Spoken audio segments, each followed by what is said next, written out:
तेरी आंखें लाल हो जाएंगी, रुक जा। लेकिन माँ से रो करके रुक्मणी आज्ञा लेकर के मैया का पूजन करने के लिए आई। पूजन करने के बाद भगवान पीछे रथ लिए खड़े, इशारा दे करके और रुक्मणी रथ के किनारे सहारे पहुंच गई और रथ के पास में पहुंची। भगवान से कही, कौन हो? भगवान कहने लगे, मेरा नाम है कन्हैया। रुक्मणी कहने लगे, ये क्या है तुम्हारे हाथ में? उन्होंने कही, बसुरिया। और रुक्मणी बोली, तो बजा दो बसुरिया।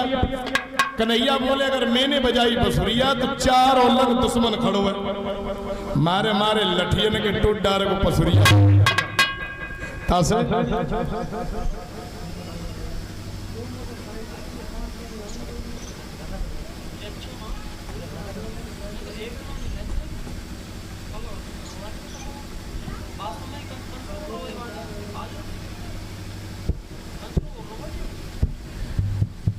भैया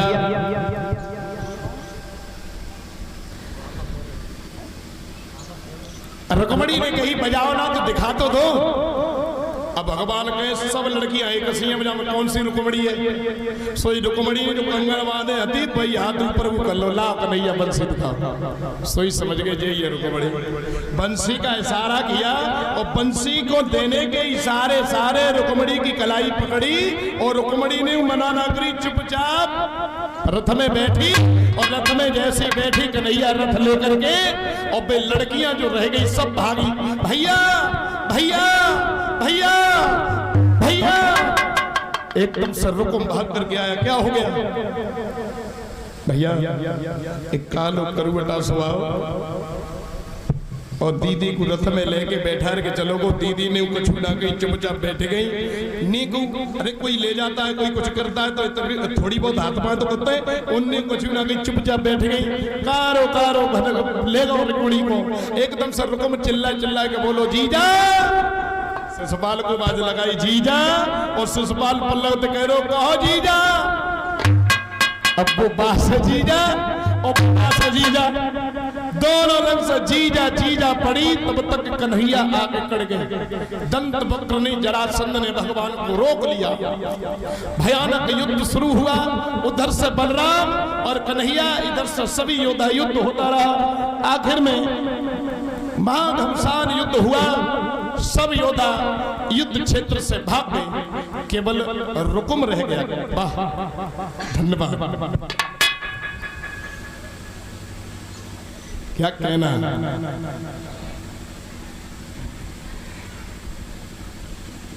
बहुत बढ़िया, राधे राधे।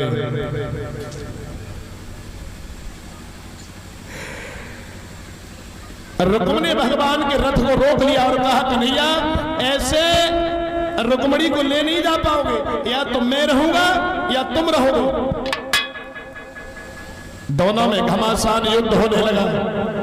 युद्ध इतना घनघोर हुआ कि भगवान कन्हैया ने रुक्म को उठा करके जमीन पर पटक दिया और मारने के लिए दौड़े।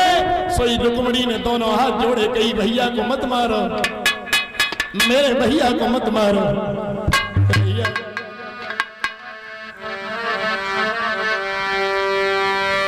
एकदम से रुक्मणी रो के बोली, मति मारो बिरन कुनाथ, बखत सुधी भैया की आवे। मति मारो बिरन को कंठ, बखत सुधी भैया की आवती है।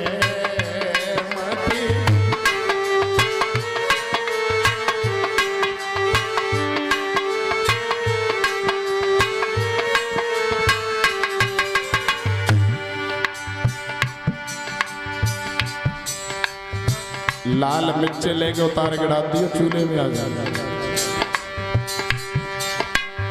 भैया हकीकत में जिन बहनों के भैया नहीं होते, जिन भैया के बहनें नहीं होती, उनका जब त्योहार आता है तो त्योहार के समय वो भैया जानता है कि बहन की कीमत क्या होती है, बहन जानती है कि भैया की कीमत क्या होती है। और मुझसे ज्यादा बहन की कीमत कौन जानता होगा? राधे राधे। चार भाई एक बहन भी नहीं थी। पिताजी ने मौसी की लड़की को गोद लिया, जन्म लेते ही लेते लड्डू बंटवाए। लेकिन 2017 में वो बीएससी में पढ़ रही थी। उस समय एक हादसे में उसकी मौत हो गई, वो भी चली गई, वो भी छोड़ गई।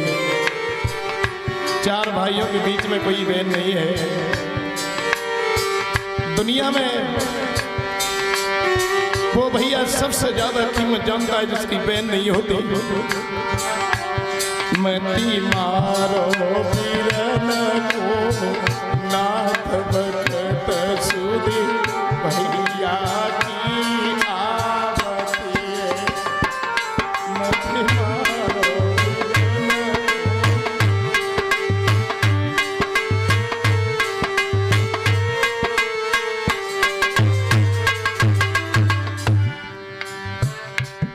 अरे पहली याद सावन में आवे, पहली याद रक्षा।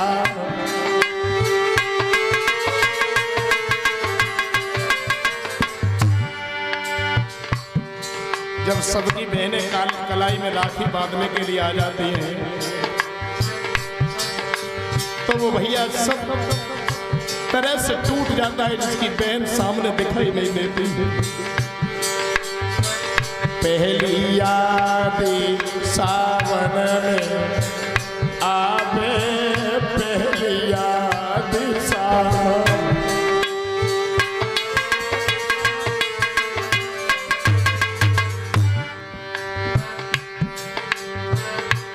किन के राखी बांधूंगी हाथ,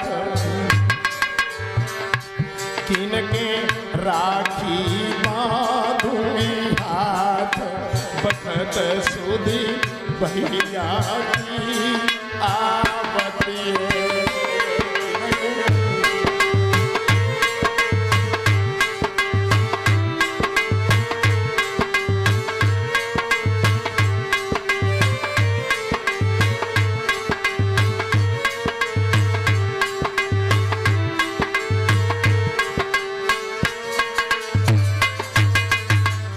और रुक्मणी बोली दूसरी याद तोज पे आवे, दूसरी याद तोज पे।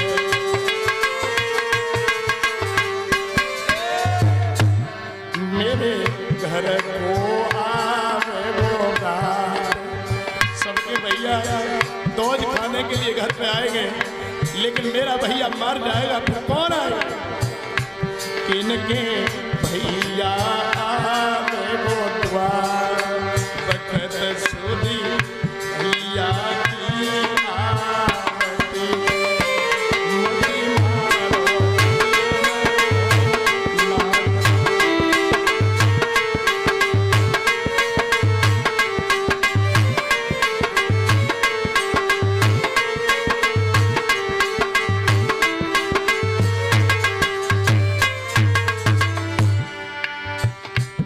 अरे तीसरी याद मड़े पे आवे, तीसरी याद मड़े पे। जब मेरे बेटा और बेटियों का विवाह होगा महाराज, माड़े की बेला पर मेरे लिए भात कौन लेकर के आएगा?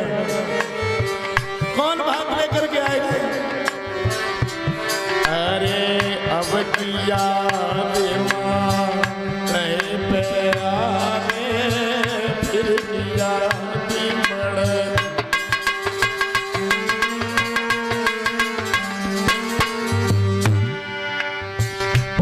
मुख को ले आवे वो भात, मुख को ले आवे वो भात। बखत सुधी भैया की आवती है।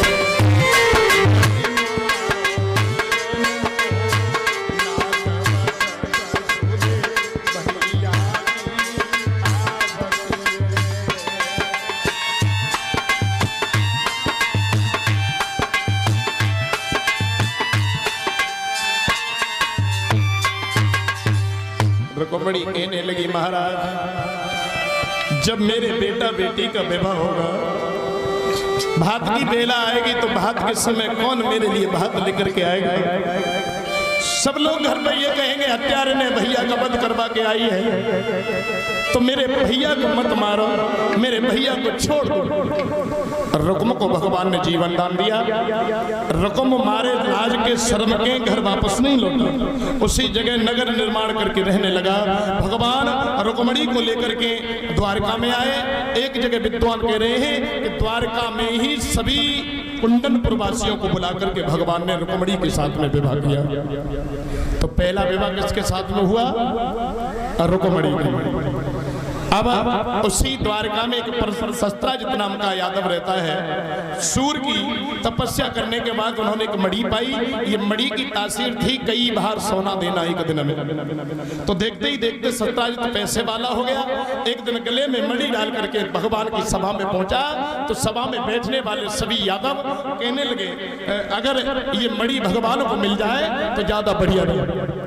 भगवान ने भी कह दिया शस्त्राजित की मर्जी, बड़ी उनकी दे तो दे दे, हमें कोई आपत्ति नहीं। ये बात सुनकर के शस्त्राजित घर आया और घर आकर के प्रसेनजित छोटे भैया से कही भैया मुझे लगता है कि इन अहीरों की बुद्धि बिगड़ गई, इनकी नजर हमारी मणि पे हो गई। प्रसेनजित कहने लगा तो इस मणि को हमें दे दो। प्रसेनजित वो मणि लेकर के घोड़ा पे सवार होकर जंगल में गया। जंगल में एक शेर ने प्रसेनजित के ऊपर हमला किया।